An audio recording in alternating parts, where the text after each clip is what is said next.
Good afternoon, my name is Salvia. This is my model Shafika. Today we're going to do the assessment for case study 1. Patient complained of pain over the left side with the referral pain on the lateral upper arm region. So before I proceed with the assessment, we do some observation on patient's posture from anterior, lateral and also posterior. For the anterior region, we can see the shoulder level of the patients, and then I ask patient to turn. From the lateral view, we may see the posture of the neck of the patient, whether she having a forward neck posture,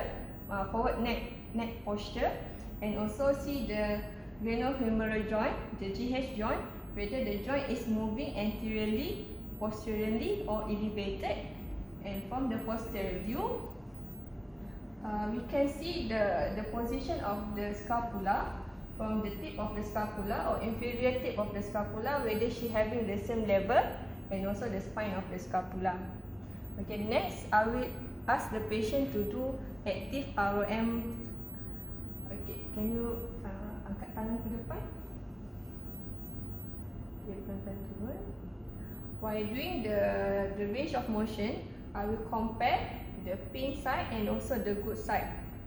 Sekali lagi. Together, we assess the movement of the spine of the scapula as well.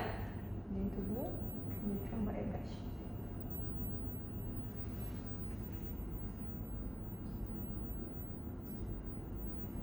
Next, I will ask patient to do the back hand behind back assessment. Okay. Cuba letakkan tangan kat belakang. Okey, turun. Okey, sekali lagi cuba letakkan tangan dekat belakang setakat mana boleh. Okey, cuba sebelah lagi. While doing this assessment, I will ask the patient to move both right and also left side to compare if she can if her thumb can reach at the T10 level. Okey, sekali lagi. Okay, ni sebelah tukar tangan. Okay, from this side, from here, we can assess whether the patient have the same level of the thumb placement while doing the hand back exercise. Apart from that, while doing this test, I will assess the scapular motion, whether the scapula is moving in neutral position. If the patient having winging scapula, this might indicate that patient have weakness of the serratus anterior. But if the scapula is elevated, this might indicate that patient may have tightness of the levatoscapular muscle. If the scapula is moving downward rotation, this may indicate that patient may have tightness of the rhomboid muscle. But if the scapula is moving retraction or moving toward the spine, this might indicate that this patient may have tightness of inferior and also middle trapezius muscle. Apart from that, position. From lateral view, while doing this assessment, I can assess the GH joint, whether the GH joint is moving anteriorly or moving superiorly or elevated. This may indicate that patient might have tightness of the GH capsule, or she might having tightness of the rotator cuff muscle. And other than that, I need to assess the patient neck posture, whether patient is having forward head posture. This may indicate that patient may have tightness of the deep neck flexor muscle, or she may have tight weakness of the deep neck flexor muscle or tightness of the neck extensor muscle. And then I will observe the kyphotic posture as well, whether patient is increasing in kyphotic posture or not. Next, I will proceed with the case study 2. For case study 2, patient is complaining of having intermittent knee pain, especially after playing football while kicking 3 times the ball. So patient starting to having pain on the right knee side. So for case study 2, I will ask the patient to do alternate knee extension and ankle dorsiflexion. Belakang sikit. cuba luruskan kaki. Okey, turun. Sekali lagi luruskan kaki. Turun. Sekali lagi luruskan kaki. And then cuba gerakkan ankle ke atas. Ada rasa sakit kat mana-mana? Bawah. Kat bawah kat mana? Okey, tahan turun. Okay, while doing the test, while doing the assessment, I will observe if the knee is medially rotated while doing knee extension. If the knee is medially rotated while knee extension, this may indicate that patient may have tightness of the medial hamstring muscle, or may have tightness of the gracilis, sartorius, or semimembranosus muscle, or patient may have dominant of tensor fasciae latae muscle.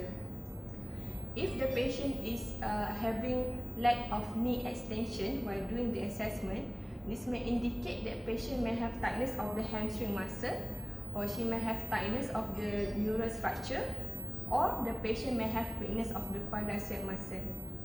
If the patient is lack of ankle dorsiflexion while doing the assessment, this may indicate that patient may have tightness of the calf muscle, or she may having tightness of the neural structure, or she may have problem with the stiffness of the hind foot.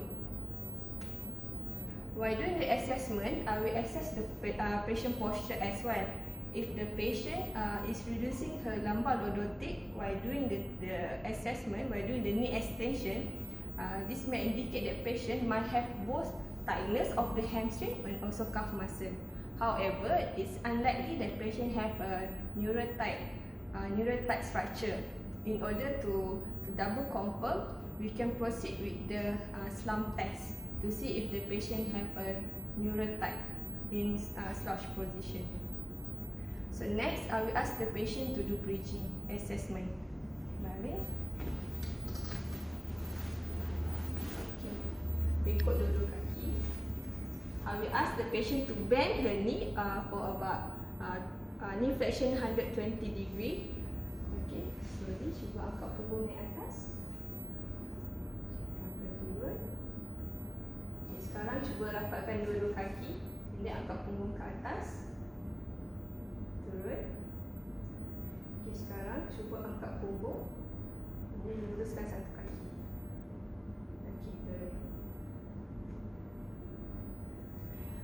If patient is not able to achieve neural lumbar extension or neural lumbar position, or patient may complain of cramping or excessive hamstring, cramping over the hamstring muscle or excessive of the hamstring movement, this may indicate that patient might have tightness, might have weakness of the gluteal muscle.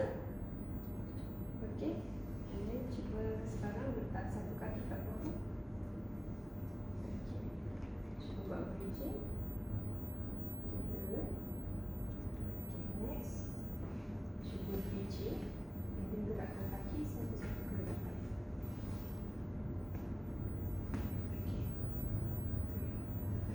Next, I will ask the patient, the last two movement is the progressive bridging. If the patient is not able to achieve the progressive movement, or patient is complaining of catch or pain over the hamstring while doing the eccentric load, this might indicate that patient might have weakness of the gluteal muscle, may have weakness of the hamstring muscle, or patient might have the hamstring tendon pathology. That's all from me. Thank you.